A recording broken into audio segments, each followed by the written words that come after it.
no nome do Senhor Jesus. Aleluia. Já quero suplicar aos nossos irmãos ajuda, cooperação, a participação da palavra, tá certo? Palavra, eu pergunto, quem lembra a passagem que nós usamos na sexta-feira passada? Quem sabe qual foi o livro que nós estudamos sexta-feira passada? Glória a Jesus. Isaías, capítulo de número 28, né? 28. E nós terminamos, na verdade, ou paramos, né, com a palavra de Isaías, capítulo 1, e o verso de número 17, em que existe uma ordenança para lavar-vos e purificar-vos e tirar a maldade de vossa tenda. Foi a palavra de sexta-feira. Louvado seja o nome do Senhor. E nós iniciamos com a palavra, procurando significar realmente o que significava, o que era se converter, ou converter-se ao Evangelho. Porque muitas pessoas a dizerem que se converteram, mas a gente termina não vendo tanta conversão da parte das pessoas, né? Converter-se é fácil nas palavras, mas nas ações, nas atitudes é que está o segredo, o mistério. Aleluia. E nós hoje iremos para a carta de Paulo. É a carta de Paulo que o verso 1 do capítulo 7, ele diz: amados, pois que temos tais promessas, o que ele diz? Purifiquemo-nos de toda imundícia da carne e do espírito, aperfeiçoando a santificação no temor de Deus. Aleluia. É claro que quando nós falamos da purificação e santificação, o que gera em nós, em questão da purificação e santificação, em primeiro lugar, é a nossa manifestação de fé, né? Quando nós dedicamos em fé ou com fé, aleluia, nós temos resultado positivo. Quando ao contrário, o coração é endurecido, a gente termina perdendo, glória a Deus, a oportunidade da fé. Bendito seja o nome do Senhor. Se vocês dois aí com esse microfone, que eu quero ajuda de vocês, tá bom? Glória a Deus. Então nós observamos que pecar é algo que desagrada ao Deus Pai. E o Deus Pai, Ele é juiz por toda a eternidade. E sendo assim, os seguidores do Deus Pai, eles aprenderam através das profecias, através das palavras trazidas aos vossos ouvidos, através dos profetas, aleluia. E observando de que, para nós, vamos dizer, mostrar verdadeiramente o que é a sensibilidade, aleluia, de um arrependimento, nós podemos ler, aleluia, em Romanos, capítulo de número 6, e o verso de número 23. Vamos lá, igreja. Tem participação na leitura da palavra? Glória a Jesus. Porque o salário do pecado é a morte, mas o dom gratuito de Deus é a vida eterna por Cristo Jesus, nosso Senhor. O 22. Volta ao versículo. Mas agora, libertados do pecado e feitos servos de Deus, tendes o vosso fruto para a santificação e por fim a vida eterna.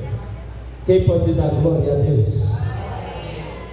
Olha como vale a pena a gente lutar se esforçar para, vamos dizer assim, fechar a porta para o pecado.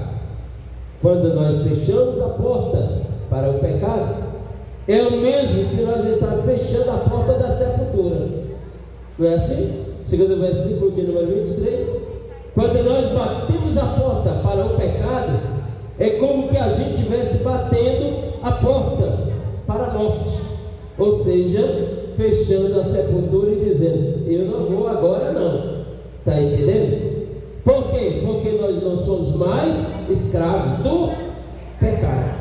O verso 22, libertados agora do pecado, tornaste-se o quê? Servos de Deus. Nós somos agora servos de Deus, aleluia. Não somos mais servos do pecado. Pelo contrário, os que praticam o pecado, que vivem no pecado, irão se dar mal. Mas, pastor, como isso pode acontecer? Se você, aleluia, lê 2 Coríntios, na leitura oficial, e eu vou saltar para o versículo de número 10, tá certo? O verso de número 10, vamos lá.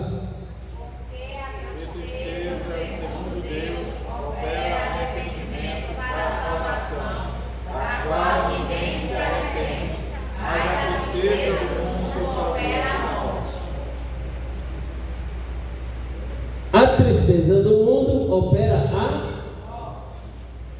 Aí vamos observar uma coisa que esse versículo diz: porque a tristeza, segundo Deus, opera o que, irmãos? Opera arrependimento. É mistério. É um mistério que, segundo Deus, a tristeza que opera o arrependimento. Como é que nós podemos entender esta operação, aleluia, do Espírito Santo? Como a gente pode ver, Efésios, Paulo estava escrevendo à igreja 4 e o verso 30. No verso 10, você vê que a tristeza, segundo Deus, opera arrependimento para salvação. Aí, quem é que opera esse arrependimento? Eu disse Efésios, foi isso? 4:30. Vamos. E não entristeçais o Espírito de Deus, no qual estáis selados pelo dia da redenção. E não venha entristecer o Espírito de. Porque se você entristecer o Espírito Santo, ele não vai trabalhar em você. Se o Espírito Santo não trabalhar em nós, como nós teremos a salvação? Então, a tristeza, segundo Deus, quando nós entristecemos Deus nas nossas ações, nas nossas atitudes, nós entristecemos ao mesmo tempo o Espírito Santo. E a palavra é que nós não devemos entristecer o Espírito Santo. Louvado seja o nome do Deus Pai. A razão está lá em João, capítulo de número 16, aleluia, e do versículo 8 ao 10. Que quem nos convence, irmão, quem nos traz alegria, quem nos traz a certeza, quem nos garante a vida eterna, é a ação do Espírito Santo. Leia, eu pedi agora para ler. E quando ele vier, convencerá o mundo do pecado, da justiça e do juízo. Olha. Do pecado, porque não crê em mim. Da justiça, porque vou para meu Pai e não me vereis mais. Pronto. O que o Espírito Santo faz? Pode conferir. Repetindo, versículo 8. O Espírito Santo, ele vem para convencer o homem, o mundo, as pessoas, de quê? do pecado, da justiça e do juízo. Quem foi convencido aqui pelo Espírito Santo. Aí pensamos bem, pastor, então, o mundo, ele não tem o Espírito Santo? Não. O Espírito Santo, ele chega e ele quer convencer o homem. Se o homem der ouvido, se não der ouvido, ele nem entra na casa. Mas como assim, pastor? Em João 14, o verso 17, Jesus disse que esse Espírito Santo o mundo não pode receber. Por quê? Porque não vê e nem não conhece, não crê, não acredita. Então, como eles vão sentir, vamos dizer, tristeza para o arrependimento? Quando falha, como ser humano, não tem como, porque quem traz em nós, aleluia, a sensibilidade de temor é o Espírito Santo. Aí você conhece alguém que diz: eu sou crente, e desmantelado, sem temer a Deus, fazendo a mesma coisa que um ímpio faz, tem temor a Deus? Tem não. Então, não tendo temor a Deus, não tem o Espírito Santo. Louvado seja o nome do Deus Todo-Poderoso. Eu estava observando, irmãos, 3 pilares eu coloquei que são fundamentais para a nossa vida cristã. 3 pilares que nós precisamos ter, aleluia, para nós termos uma vida firmada em Cristo. Primeiro, o arrependimento. O arrependimento. Quando a pessoa não se arrepende do que faz, ela não vai ter salvação. Por quê, pastor? Porque foi Jesus quem assim pregou. Lá em Mateus capítulo 4, verso 17, ou verso 16 e 17. Quando Jesus ele chegou pregando o Evangelho, ele já chegou pregando o arrependimento. Ou seja, ou alguém mostra que está arrependido e para de pecar, porque quem para, ou quem confessa e deixa, alcança. Louvado seja o nome do Senhor. Mas a pregação de Jesus, o primeiro pilar para a minha vida espiritual e para a tua vida espiritual, Jesus disse para a multidão, versos 16 e 17: o povo que estava sentado em trevas viu uma grande luz, e aos que estavam assentados na região de sombra da morte, a luz raiou. Desde então começou Jesus a pregar e a dizer: arrependei-vos, porque é chegado o reino dos céus.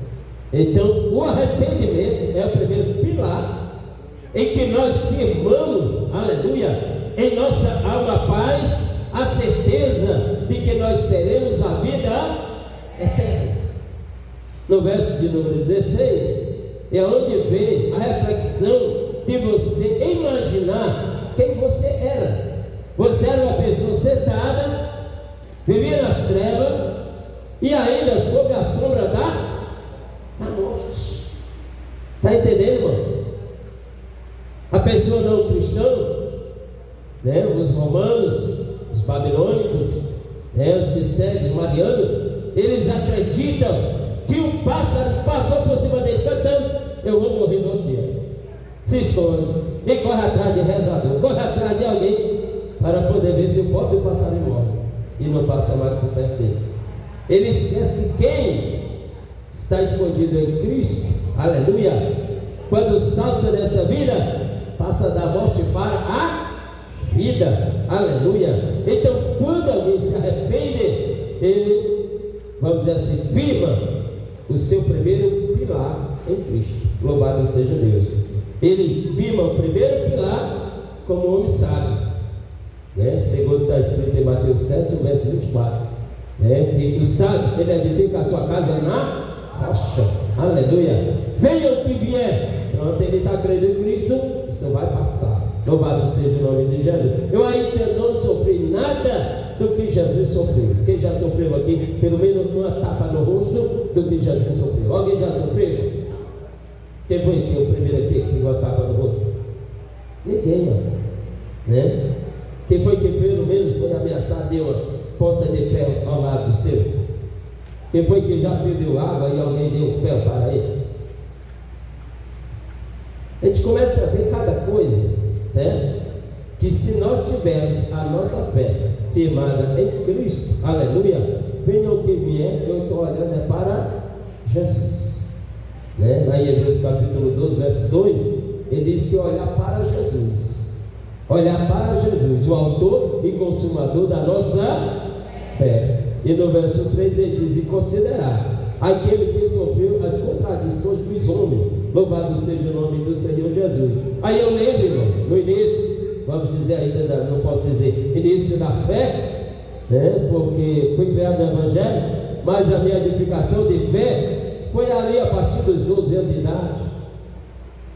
E a gente ainda, vamos dizer ali, com 18 anos, 19 anos, a gente saía pregando o Evangelho. E quantas das vezes as pessoas que vinham possessas de demônio vinha de lá para cá e olhava e já vinha dizendo assim: eu vou virar aquela mesa, eu vou virar aquela caixa lá. Eu tinha uma caixa assim, era mais ou menos quase a altura daquelas duas juntas ali. Qual era a altura delas se tirar o ferro do meio, certo? E eu ficava muito pequenininho assim por trás, não estava nem me vendo. Eu vou virar aquela caixa ali, eu vou já bagunçar ali, vou acabar com esse canto, com esse culto deles aí. E ele ia se aproximando, né? Se aproximando e ia ficar: Jesus, repreende esse demônio, porque o capô é maior do que eu. E eu já ficava já vendo a estrutura dele, né? E vendo, no caso, a ameaça, mas eu imaginava que o meu Deus era, olha, quantas e quantas vezes maior. Louvado seja o nome do Senhor nosso Deus. E eu: Jesus, me cobre com teu sangue, Jesus, me cobre com teu sangue. E naquele momento o camarada passava do lado e dizia: eu não vou derrubar agora não, mas eu vou lá e eu volto de novo. Eu digo: Satanás suja, para me ameaçando o tempo todo, tá entendendo? Terminava o culto, irmão, e o capeta velho não fazia nada, tá entendendo? Porque o negócio dele é ameaçar os seres humanos. Agora, se tiver, vamos dizer, um pilar, aleluia, firmado na fé em Cristo, aí nós vencemos, dando glória ao nome do Senhor Jesus. Aleluia. Se você assim fizer, com certeza você será um vitorioso em Cristo. Louvado seja o nome do Deus Pai. Olha, sabe por que João Batista ele deu a cabeça dele a espada? Porque ele tinha a sua base também no que pregava.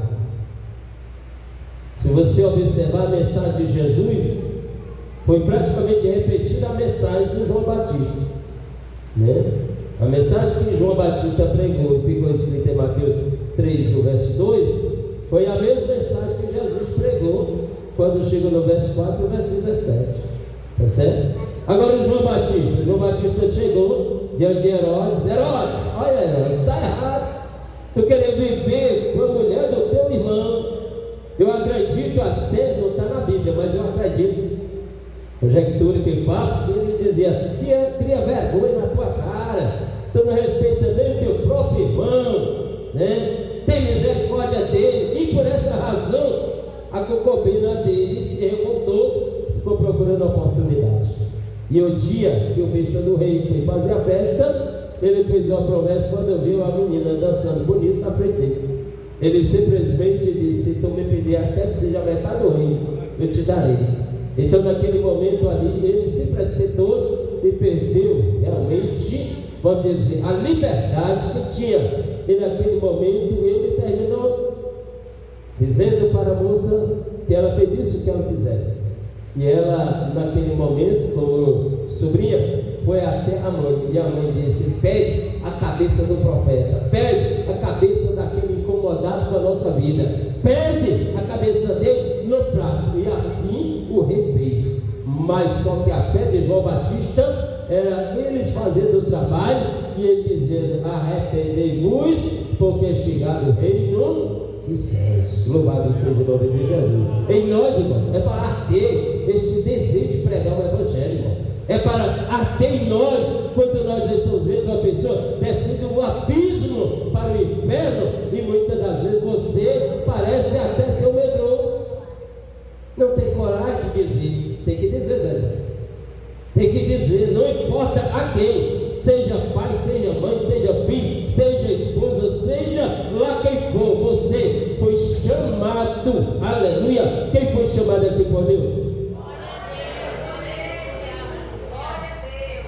Lá em João capítulo 15, verso 16. Não foi vocês que escolheram a mim, mas eu escolhi a vós.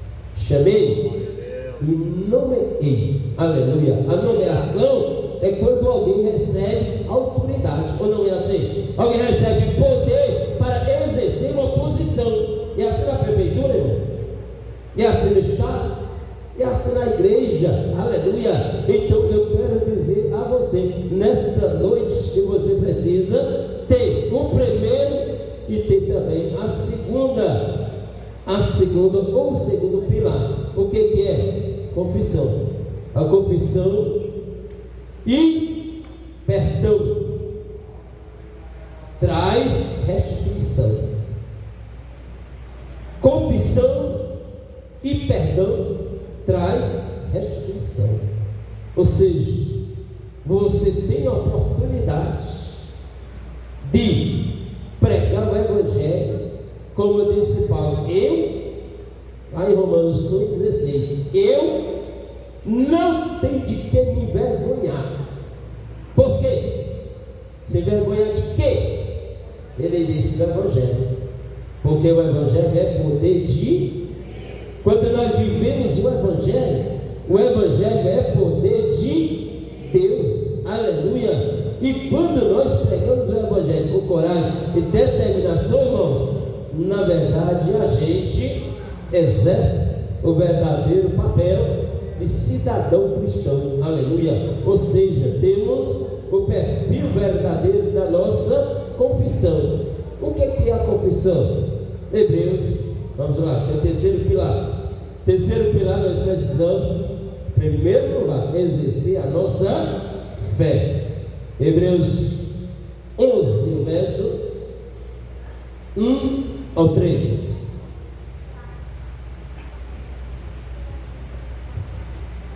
Ora, a fé é o firme fundamento das coisas que se esperam e a prova das coisas que não se veem. O verso primeiro aí, ó. A fé é o firme fundamento. A primeira, base, o arrependimento. Segundo, aí nós precisamos ter a coragem de confessar. Não é assim? Segundo, terceiro melhor de perdoar. Aí vem a restituição através da nossa fé, que é o verdadeiro fundamento. É a fé. Segundo, vai. Porque por elas os antigos alcançaram testemunho. Sim. Pela fé entendemos que os mundos pela palavra de Deus foram criados de maneira que aquilo que se vê não foi feito do que é aparente. Olha, eles ficaram crendo na palavra, na promessa, certo? Nós precisamos deixar o espírito de fé operar em nós através da palavra. Louvado seja Deus. Alguém, por exemplo, que dá ouvido à ciência, diz que a origem da Terra foi uma explosão. Aí o cientista vai dizer isso para um cristão que tem convicção. A primeira coisa que ele vai pegar é o nome de mentiroso. Ou não é verdade, irmãos? Se eu tenho convicção do que a Bíblia me diz, jamais eu vou por cabeça do cientista. Porque não tem como provar, né? Não tem. E a palavra, a Bíblia Sagrada tem como provar. Mas eles não têm. Então a minha fé, a nossa fé, ela não pode ser compartilhada no sentido da incredulidade mesmo dos cientistas. Com toda a inteligência, com todo o conhecimento, com toda a prova que eles venham dar, que eles, na hora que vai para a origem do homem, eu acredito sim que eu sou, vamos dizer assim, raça humana, e o nosso primeiro, vamos dizer, de origem, foi o Adão, e acabou essa história. Já o cientista vai lá para tirar também, querendo tirar a origem e a moral da Bíblia, né? E a nossa fé, dizendo que nós somos descendentes de... É por isso que tem bicho feio entre eles que faz medo, porque eles acreditam que eles são de macaco, né? Olha, tanto para o outro que quando nasce parecido com macaco mesmo. Mas não tem o sentimento do macaco. Não é verdade? É totalmente diferente, né? Então a palavra, ela nos faz, irmão, nós cremos na Bíblia como ela é, e como tudo foi criado para o louvor e glória de nosso Senhor e Salvador Jesus Cristo. Observamos 2 Timóteo, capítulo 3, versos 16 e 17, a confissão, o pilar da fé. Vamos lá. Terceiro pilar tem que fazer parte da crença dos cristãos. Quem já encontrou? 2 Timóteo, capítulo 3, versos 16 e 17. Toda a escritura é divinamente inspirada. Toda, não é uma parte, presta atenção, irmão, versículo aí. Toda a escritura é divinamente inspirada e proveitosa para ensinar, para redarguir, para corrigir, para instruir em justiça, para que o homem de Deus seja perfeito e perfeitamente instruído para toda a boa obra. Então a palavra do Senhor, o objetivo dela para nós, irmão, é para nos fortalecer, nos corrigir. Corrigir de quê, pastor? Se o apóstolo Paulo, ele estava falando aos Coríntios, capítulo 7, dizendo que nós temos tais promessas, então ele diz: purifiquemos-nos de toda a imundícia da carne e do Espírito, aperfeiçoando a santificação no temor de Deus. Louvado seja o nome do Senhor. Então é a palavra de Deus que me purifica, é a palavra de Deus que me santifica, é a palavra de Deus que tira de mim as imperfeições. Aleluia. Que muitas das vezes nós adquirimos, não é por acaso, não, de jeito nenhum. Às vezes é porque vacilamos, às vezes é porque não vigiamos. Muitas das vezes essas imperfeições do homem, ela vem através do ouvido, como Paulo diz que as más conversações corrompem os bons. As más conversações, se você se apegar ou se achegar perto de uma pessoa conversadeira no culto, você vai conversar o culto todo. Se você estiver perto de uma pessoa que gosta de falar da vida alheia, esse mau costume pode chegar em você também. Aí eu digo a você: o que você deve fazer? Jesus me libera. Então diz que quem crê na verdade, a verdade nos. Então eu creio, Jesus, em ti que é a verdade. Aí o verso 36 do capítulo 8 de João termina dizendo: e se o Filho nos libertar, verdadeiramente sereis de quê? Livre. Aleluia. Então quando nós somos livres das imundícias. Livre de imundícia. O que é imundícia? No mundo que nós vivemos hoje, nós vamos ver, nós vamos observar o que é imundícia, aleluia, considerar. Mas antes observamos uma coisa, que a palavra do Deus Pai, ela é poderosa. Hebreus capítulo 4, verso 12, porque ela é viva. Só tem efeito, irmão, o que é vivo. O que é morto não tem efeito de nada. Mas o que é vivo incomoda. Está entendendo? O que é vivo incomoda. Por exemplo, se você por acaso, palavra antes do versículo, alguém chegar e dizer: ó, fulano morreu, está me incomodando, está me visitando, está perturbando, repreenda, porque é demônio puro. Não é nada daquele teu ante querido que se foi, não, de jeito nenhum. Por quê, pastor? Porque lá em Eclesiastes capítulo 12, verso 10, diz que o espírito volta para Deus e a carne volta para a terra. Então não existe história de quem morreu visitar alguém. Não. Se alguém recebeu uma visita, sabe que é o príncipe das trevas querendo confundir a vossa mente, querer confundir a vossa fé. Mas a palavra do Senhor, ela é viva, e ela, se ela é viva, ela incomoda. Leia aí o verso 12 do capítulo 4 de Hebreus. Porque a palavra de Deus é viva e eficaz, e mais penetrante do que qualquer espada de 2 gumes, e penetra até a divisão da alma e do espírito, e das juntas e medulas, e é apta para discernir os pensamentos e intenções do coração. Quem pode dar glória a Deus? A palavra, irmão, ela é viva. Ela chega ao teu ouvido, ela desce ao teu coração, e ela é capaz de fazer ali, vamos dizer assim, o julgamento dos teus pensamentos. Mas pastor, como isso pode acontecer? Se eu creio, e se eu creio, como ela diz.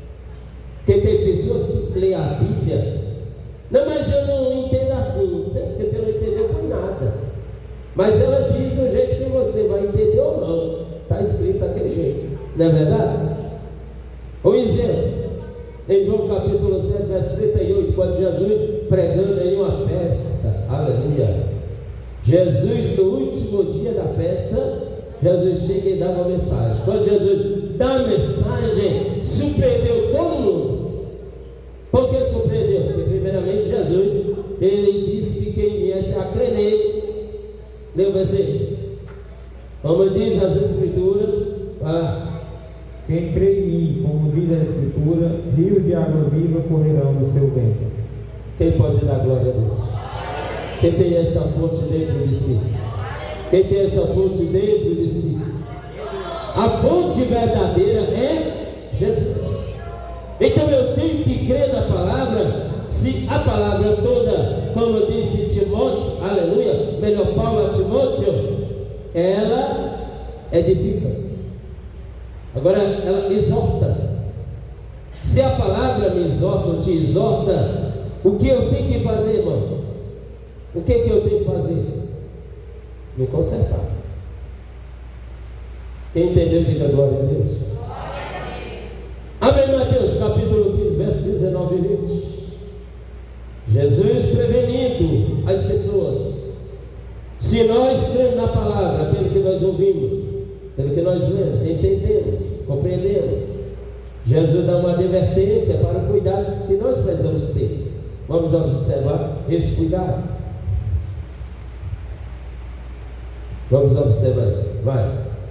Porque do coração procedem os maus pensamentos, mortes, adultérios, fornicações, furtos, falsos testemunhos e blasfêmias. São estas coisas que contaminam o homem, mas comer sem lavar as mãos, isso não contamina o homem. O mínimo que alguém entendia que contaminava, estava preocupado. Por isso que Jesus disse que tem as pessoas que engolem o boi e se engasgam com um mosquito. É tão pequeno, né, gente? E a pessoa se engasga com o mosquito e engole o boi. Para lavar as mãos, besteira. E ele estava questionando. Jesus, eu vou no mais profundo com vocês. Eu vou no mais profundo porque é algo que no passado já foi dito e exigido, mas não fizeram. Então, observamos Jeremias 4, verso 14. Antes já tinha sido advertido eles, só que eles não entenderam. Eles, como pastor, a diferença, toda a vida do ser humano só foi mudando a capa e a essência do Espírito, que o Deus eterno colhe, quando manda outro, não manda o mesmo Espírito, né? Louvado seja o nome de Jesus. Ele disse em Jeremias 4,14: olha o que ele manda fazer. Lava o teu coração da malícia, ó Jerusalém, para que sejas salvo. Até quando permanecerão no meio de ti os teus maus pensamentos? Até quando? Ele está mandando lavar o quê? É as mãos? A preocupação dos fariseus, irmão, era com o ritual, era com o costume prático, normal e natural de hoje. Só que o Deus eterno sempre foi mais a fundo, preocupado com o que prejudica o homem, que trata-se da outra vida. Louvado seja o nome do Deus Todo-Poderoso. Eu acho interessante que o apóstolo Paulo, em Efésios 4, verso 31, ele trata do que está no coração das pessoas. Vamos lá, Efésios 4, você lê o verso 30, agora 31. Jeremias mandou lavar tirar a malícia. Jesus falou da malícia, que de onde vem os adultérios, as fornicações, né, o roubo, a matança, enfim. Agora ele manda tirar toda amargura, ira, e cólera, e gritaria, e blasfêmias, e toda malícia seja tirada de entre vós. De entre vós. Aí no caso ele falou só de uma pessoa. Ele está falando de um grupo de pessoas. Então, se ele está falando de um grupo de pessoas, ele está falando a toda a igreja. A pessoa está lá no mundo da Babilônia, aí sai de lá e vem para a igreja evangélica, mas continua com a mesma malícia, a mesma maldade, a mesma vida desmantelada. Ganha a vida eterna, irmãos? Ganha a salvação? Ganha não. Mudou de lugar, mas carregou os mesmos costumes, as mesmas práticas. Então aqui ele manda que deve mudar, sim. Mudar como? Tirar a amargura, tirar a ira, a cólera. E eu estava vendo o que é uma ira profunda. Tirar gritaria. Mas como assim a gritaria? Ei, você que tem aquele comportamento que antes, né, falava sem controle emocional, não sabia se privar, se dominar. Ei, irmão, você tem que falar mais baixo um pouquinho, né? Falar um pouco mais baixo, ter mais educação. Não precisa continuar naquela mesma coisa, sem governo, não. Até isso a Bíblia exige que nós devemos parar, deixar para lá, né? A blasfêmia. O que é isso? Pessoa que de tudo fica criticando os outros, fica murmurando, fica mangando, né? Blasfemando da outra pessoa, sem nenhuma necessidade, quando não se fala até de blasfemar de Deus. Porque quando nós tomamos o nome de Deus em vão, nós estamos blasfemando de Deus, sim ou não? Quando tomamos o nome de Deus em vão. Aí eu observo ali no seu versículo, ele diz: e toda malícia seja tirada de entre vós.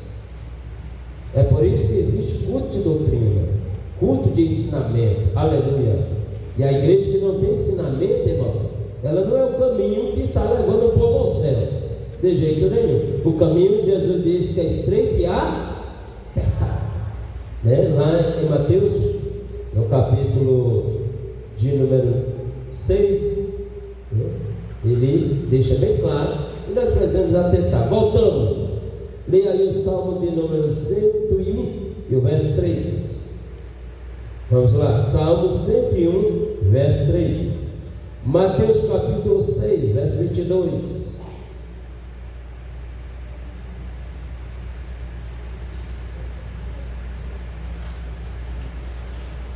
Quem já encontrou? Primeiramente, 101, Salmo, verso 3. Não porei coisa mal diante dos meus olhos, aborreço a obra daqueles que se desviam. Não se pegará a mim. Olha, não porei coisas má diante dos vossos olhos. Mas como eu posso evitar isso? Eu tendo consciência de que as minhas ações podem provocar um mau olhar de alguém. O que eu tenho que fazer? Não provocar, para que o outro não venha colocar as coisas más diante dos vossos olhos. Mas pastor, não basta que hoje temos um telefone na mão, temos um celularzinho aqui. Sim, com certeza, como aqueles que andam segundo a carne gostam, porque alimenta a carne. Mas aqueles que andam segundo o Espírito, ele aborrece, ele passa, ele não para, como quem vai bater uma foto e tem que ir, bora lá para o santal, porque tem que sair bonito. Não. Ele está passando ali que ele está procurando o celular e ele vai ver, mas ele não vai fazer de propósito. É como que fosse andando, não percebesse que tinha um degrau, topou e caiu. Assim é quando está passando na tela, está entendendo, meu? Irmão, presta atenção no que eu estou dizendo. Tu pode passar, vai passando, mas na hora que você vê lá a mulher nua, passa. Tu vê o homem nu, passa. Está entendendo? Para que tu parar a tela? Passa o negócio. Não coloque coisas má diante dos vossos olhos. Em Mateus 6:22, que Jesus falou: a candeia do corpo são os olhos, de sorte que se os teus olhos forem bons, todo o teu corpo terá luz. O que prende o homem? Os olhos. O que faz o homem? Vai dizer assim, vê tudo. É como dizer, a luz do corpo. A luz do corpo é quê? Os olhos. Aí você tem consciência que os teus olhos podem ser presos a alguma coisa, ou a tua ação pode prender os olhos de alguém. Evita, meu irmão. Evita, minha irmã. Não é correto, não é certo diante de Deus. O Deus Todo-Poderoso vai cobrar de você. Salmo 119 e o verso 37, como é que diz? Salmo 119, conceito do salmista Davi, para nossa edificação. Louvado seja o nome do Deus Pai. Salmo 119, o verso 37. Desvia os meus olhos de contemplarem a vaidade e vivifica-me no teu caminho. Desvia, é ele dizendo, né?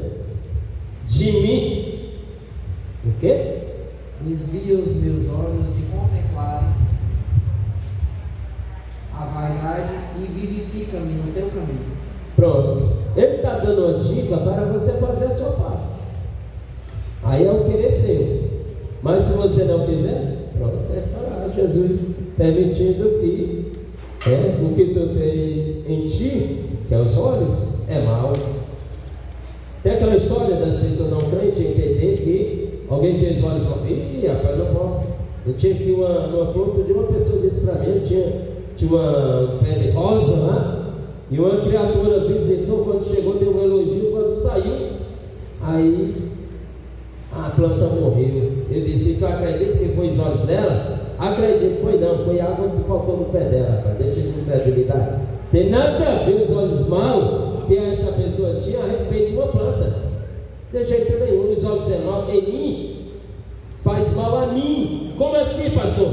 A inveja, por exemplo, tu tem a inveja de algo, teus olhos botam os olhos em cima, tu deseja, tu fica sofrendo e o outro sorri de ti. Ou não é assim? Porque a inveja só traz incomodação para quem tem a inveja. Vai fazer mal nenhum para quem está nem aí. Vai charlar da pessoa, né? Vai fazer hora da pessoa, vai dizer, não, a tua inveja é a força da velocidade do meu veículo. Louvado seja o nome de Jesus. A força da inveja de alguém é a velocidade da minha prosperidade. Quem crê, diga glória a Deus. A força da inveja de alguém, dos olhos de alguém, é a força, a velocidade da minha prosperidade. Louvado seja o nome do Deus Todo-Poderoso. Se os olhos forem mal, vai fazer mal a mim. Porque tudo que eu olhar, vou olhar de má intenção. Vou olhar com malícia. Aí aquilo faz mal a mim, mas não a outra pessoa. Está entendendo? Porque se a outra pessoa perceber, né, ela vai dizer, por que você está olhando para mim com uma malícia? Estou me dando cabimento? Estou. A pessoa vai ficar morrendo de vergonha se tiver. Está entendendo? Vai ficar envergonhado por causa da malícia, por causa dos olhos mal dele. Mas observamos o Deus Todo-Poderoso falando sempre conosco, irmãos.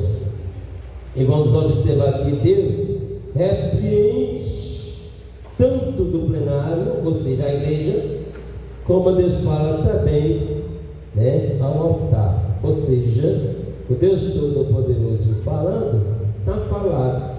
Não tem para pastor reclamar, não tem para presbítero reclamar, não tem para diácono reclamar, não tem para um membro de um departamento, tá certo? reclamar, auxiliar. Não, porque quem falou foi o Deus Todo-Poderoso. Aleluia. Observamos aí Zacarias. Abre aí a sua Bíblia. Zacarias, capítulo de número 3. Aleluia. E para nós fecharmos aqui, irmão Evangelho, leia aí, capítulo 3, verso 1 ao 10. Preste atenção no que o anjo do Senhor fala, e fala claramente, aleluia, que nós precisamos dar um check-up em nós. Glória a Deus. Precisamos dar um check-up em nós. Por quê, pastor? Porque muitas vezes a pessoa está cochilando, a pessoa está dormindo no assunto, sendo ela a própria, a vítima, e às vezes não cai na real. Zacarias capítulo 3. Pode ler do primeiro, vai, né? Aí do primeiro que eu vou colocando pontuação, né? Glória a Jesus. E me mostrou o sumo sacerdote Josué, o qual estava diante do anjo do Senhor, e Satanás estava à sua direita para me opor. Olha aí, isso aí me chamou tanta atenção. Quando o anjo do Senhor chegou para falar com Josué, né? E Satanás presente. Vai, continua aí. Mas o Senhor disse a Satanás: o Senhor te repreende, ó Satanás. Sim, o Senhor que escolheu Jerusalém te repreende. Não é este o tição tirado do fogo? Ora, Josué, vestido de vestes sujas, estava diante do anjo. Para aí. O sacerdote, ele estava diante do anjo, mas ele estava com as vestes dele o quê? Suja. E por a razão dele estar com a roupa suja, a gente vê o que aí? Satanás se aproveitando da ocasião. Porque o inimigo das nossas almas, tudo que ele quer, irmão, é tomar posse de um corpo humano. Presta atenção no que eu estou lhe dizendo. Tudo que o inimigo das nossas almas quer é tomar posse do corpo humano. Porque o corpo humano, ele está ali a imagem e a semelhança de Deus. Então o que é de Deus? O inimigo, ele quer tomar posse. E nós somos esses vasos que nós precisamos ver como nós estamos diante de Deus e como o inimigo está nos observando. E ele estava lá como acusador. Ele estava lá querendo realmente sujar mais o povo, as vestes do sacerdote. Vai, continua. Então, falando, ordenou aos que estavam diante dele, dizendo: tirai-lhe estas vestes sujas. E a ele lhes disse: eis que tenho feito com que passe de ti a tua iniquidade, e te vestirei de vestes novas. E disse eu: ponham-lhe uma mitra limpa sobre a sua cabeça. E puseram uma mitra limpa sobre a sua cabeça e um vestido de vestes, e o anjo do Senhor estava ali. E o anjo do Senhor protestou a Josué, dizendo: assim diz o Senhor dos exércitos: se andares nos meus caminhos e se observares as minhas ordenanças, também tu julgarás a minha casa e também guardarás os meus átrios, e te darei lugar entre os que estão aqui. Ouve, pois, Josué, sumo sacerdote, tu e os teus companheiros que se assentam diante de ti, porque são homens portentosos. Eis que eu farei vir o meu servo, o renovo. Porque eis aqui a pedra que pus diante de Josué. Sobre esta pedra única estão 7 olhos. Eis que eu esculpirei a sua escultura, diz o Senhor dos exércitos, e tirarei a iniquidade desta terra em um dia. Naquele dia, diz o Senhor dos exércitos, cada um de vós convidará o seu companheiro para debaixo da videira e para debaixo da figueira. Quem entendeu a palavra, diga glória a Deus. Olha aí, meu, no início da palavra, da leitura aqui de Zacarias, do capítulo 3, o Deus Todo-Poderoso, ele manda um anjo para se acertar com o sacerdote. Aí eu observando que o sacerdote estava sem, vamos dizer assim, sem um crédito, né? Sem o crédito, precisou do anjo. Isto a gente pode ver que, por exemplo, no livro de Judas, que é o livro próximo de Apocalipse, né, que na verdade não tem capítulos, só é um capítulo, mas no versículo 9, se alguém quiser ler, vai ver o diabo ainda insistindo com o anjo a respeito do corpo de Moisés. Pode ler. Mas o arcanjo Miguel, quando contendia com o diabo e disputava a respeito do corpo de Moisés, não ousou pronunciar juízo de maldição contra ele, mas disse: o Senhor te repreende. O que eu aprendo com isso aí, irmão? Qualquer uma manifestação do inimigo das nossas almas a respeito de alguém com a gente, o que nós devemos fazer? O Senhor te repreenda. Não tem negócio de pegar como alguém por aí usa. Qual é o teu nome? Quem é o teu veio? Né? Quem é a tua família? Quem é não sei o quê? Fica investigando. O anjo que é o anjo, que via o outro como nós estamos vendo assim, ó. Nós não vemos anjo. Quem é que vê anjo aqui? Anjo ser, vamos dizer assim, mortal. Eu represento o anjo, eu não sou anjo. Eu só represento o anjo, não é assim, né? Na autoridade que Deus me deu. Agora, eu estava observando aqui que o Josué, ele estava faltando o símbolo da autoridade, no versículo 5. Mita, né? O que era isso aqui? Eu estava vendo, porque tem palavras que nos causam curiosidade, eu vou logo para o dicionário. O que é isso aqui? Isso aqui é como que fosse um chapéu. É como que aquela meia-lua que alguém usa na cabeça, né? Ou mesmo uma tira que alguém usa, como é que é? Essa chama? Tiara. Essa mesma coisa aí. É como que ali fosse representando uma autoridade. Paulo, ele entendeu o contrário. O que foi que Paulo interpretou? Lá no Efésios capítulo 6, a partir do verso 10 e diante, ele manda nós se vestir com toda a armadura de Deus. Aí ele vai citar o versículo melhor, o capacete da salvação.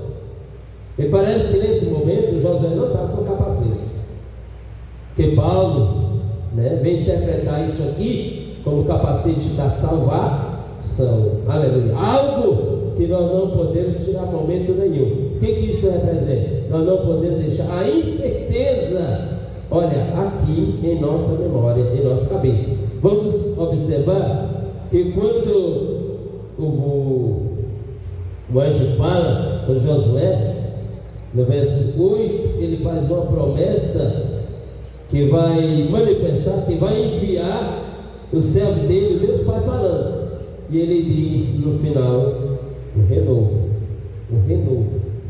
Quando nós saltamos do versículo de número 8, né, que fala do renovo, aí observando o versículo de número 10, que ele diz: naquele dia, diz o Senhor dos Exércitos, cada um de vós convidará o seu companheiro para debaixo da videira e para se, vamos dizer, se esconder ou ter um abrigo. É por isso que Jesus, lá em João 15, verso 1, ele já vai dizer: eu sou a videira verdadeira, meu pai é o lavrador. Então, observando, aonde nós encontramos o esconderijo do Pai? Em Cristo. Jesus, quando ressuscitou, disse assim: olha, todo o poder do céu e da terra foi entregue a mim. Pedro pregou dizendo: em nenhum outro nome os homens podem ser salvos a não ser no nome de Jesus. O abrigo, o esconderijo verdadeiro está em Cristo. Aleluia. Reconhecemos todos nós a nossa fraqueza, pedimos misericórdia a Deus Pai, porque aqui quando o Josué estava, a ordenança era que ele convidasse todos os seus companheiros, tá? Na hora de feita uma convocação, vamos dizer assim, para o trabalho, é todos companheiros, gente. Não é só o sacerdote, não. É todos companheiros. Aleluia. Quando Jesus pagou o preço por nós, logo depois os eles se pagaram também por nós. Como assim? Na pregação do Evangelho. Como Estevão morreu, como Pedro morreu, crucificado, como Tiago morreu, a espada. Então, alguns entre nós também podem nos levar às marcas de Cristo, de maneira mais ferrônea, mais vista por alguém mais sofredor pelo Evangelho. Tem aquelas pessoas que ficam, não quer dizer Paulo, é salvo pela graça dele, recebe a salvação totalmente de graça, não paga preço nenhum. Como assim, pastor? Porque não tem o chamado para ofício da igreja, não tem ofício chamado, delegado a ele, aí não paga então. Mas quem tem que se dispor, fazer como Paulo, né? Eu vou deixar me desgastar por vós, louvado seja o nome do Senhor. E a gente precisa desta convicção. Mas aqui nós observamos, aleluia, que todos nós precisamos lutar e ver, observar como é que está nossas vestes espirituais, tá? Que as nossas vestes espirituais possam estar lavadas e remidas pelo sangue de Jesus, para poder entrar nas portas ali no reino do Pai. Apocalipse capítulo 22 e o verso de número 14, para a glória do Deus Pai. Vamos louvar o Senhor para nós encerrar em nome de Jesus. E esta palavra fique guardada nos vossos corações. Louvado seja Deus. Nós resgatados fomos, podemos te salvar. Em Cristo vivo somos, em Cristo vivo somos, perdoados pecados, resgatados. Aleluia! Canta, igreja, cante para a glória do Pai. Perdoados pecados, o céu vai desfrutar, também podemos aceitar, para nos esperar, também podemos aceitar,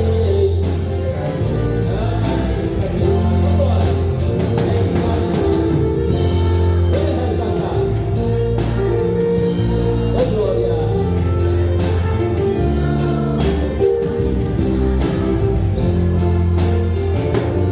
Bendito seja o nome do Senhor. Ficamos de pé. Amanhã nós temos nosso grande culto do jovem, você, tarde de louvor, nossos irmãos. Tem também vai a casa. Irmã Euvani, muito bem. Então amanhã todas as nossas irmãs ali fazendo culto da tarde, né, na casa da irmã Euvani, em nome do Senhor Jesus. Ficamos de pé. Convidamos aqui para fazer a oração final. Vamos convidar o presbítero José Ferreira, faça a oração final. Meu filho, tem unção? Quer ser ungido? Se reconciliar. Muito bem. Jovem, quer se reconciliar com Deus? Faça a oração de reconciliação. Em nome de Jesus.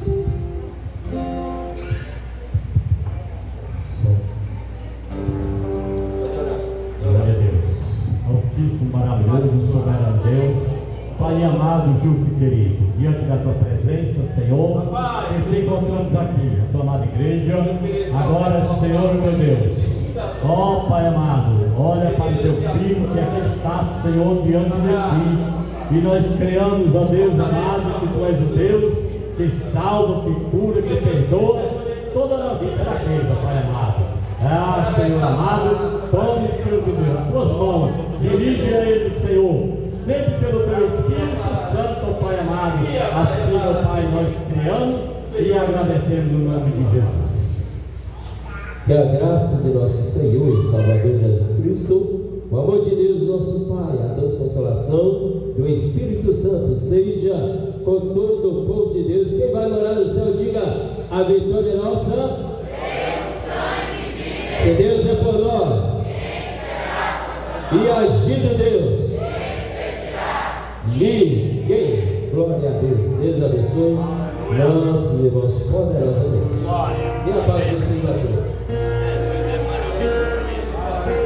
Fazer o que eles fazem com a gente não faz bem, mesmo cheio de defeito. É benção, viu? É.